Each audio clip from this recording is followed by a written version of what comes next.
After the installation of all of the ordered hardware is complete and all of the internal cables are in place, it's time to configure the Oracle FS 1-2 system so that it can connect to the customer management network. Prior to powering on the system, configure a laptop's Ethernet interface so that it can temporarily connect to Pilot 1. You'll use this laptop to configure the customer management IP addresses. First, set the IP address to 10.0.0.10, the gateway to 10.0.0.1, and the net mask to 255.255.255.0. The next step involves connecting an Ethernet cable to Pilot 1. Both pilots are clearly labeled. In most installations, Pilot 1 will be the bottom pilot in the rack. From the back of the rack, locate the Net3 ports on both pilots. Connect an Ethernet cable to the Net3 port on Pilot 1, the bottom pilot. Connecting a laptop to the Net3 port on Pilot 1 ensures that Pilot 1 becomes the active pilot when the system powers up. Note that the Ethernet cable is customer provided. It will also be used to connect the system to the customer management network after completing the configuration. Connect the other end of the Ethernet cable to the Ethernet port on your laptop. You're now ready to power up the system. First, ensure that all of the power switches on the drive enclosures are in the on position. Next, check that all of the power cords are plugged into the PDUs and seated properly in their sockets. Then power on the PDUs. The LEDs on each pilot, controller, and drive enclosure light up, indicating that the system has power. After the system powers up completely and shows a normal status, we must verify the network connections between the laptop and Pilot 1. From your laptop, ping 10.0.0.2.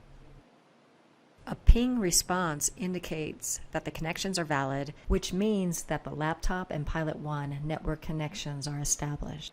The next task is to download Oracle FS System Manager from the Pilot. Open a web browser and enter 10.0.0.2 to access the software.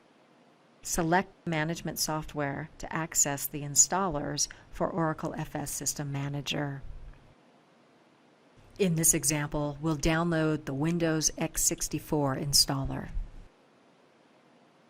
Run the installer to complete the installation of Oracle FS System Manager. Start Oracle FS System Manager and log in using 10.0.0.2 in the Oracle FS name field. For the username, enter administrator and enter the default password PILLAR. Oracle FS System Manager opens and displays the system information page. Verify that the serial number matches the serial number on the system labels. Next, configure the management IP addresses. Navigate to Global Settings and select Networking. This displays the default management interface. Select Actions Modify, and the Modify Network Settings dialog is displayed. From here, update the pilot's default IP addresses, net mask, and gateway to match the customer's network environment. In this example, we'll set the public interface to 10.10.10.100, Pilot 1's IP address to 10.10.10.101, and Pilot 2's IP address to 10.10.10.102. Next, we'll update the net mask to .0 and set the gateway to 10.10.10.1.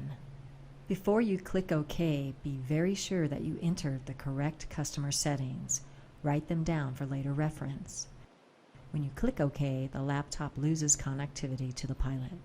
When this happens, you can reconnect to the Pilot by first updating the laptop's TCP/IP configuration to match the new settings, then log into Oracle FS System Manager using the updated public interface address.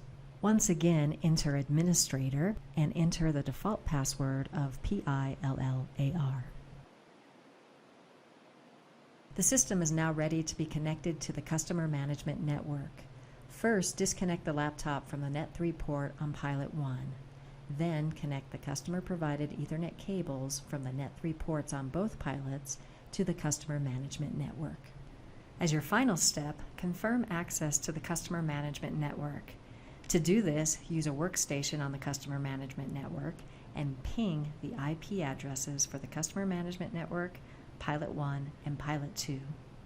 Issue the ping from a workstation on the same subnet as the 3 IP addresses. This concludes the process of configuring and connecting the system to the Customer Management Network.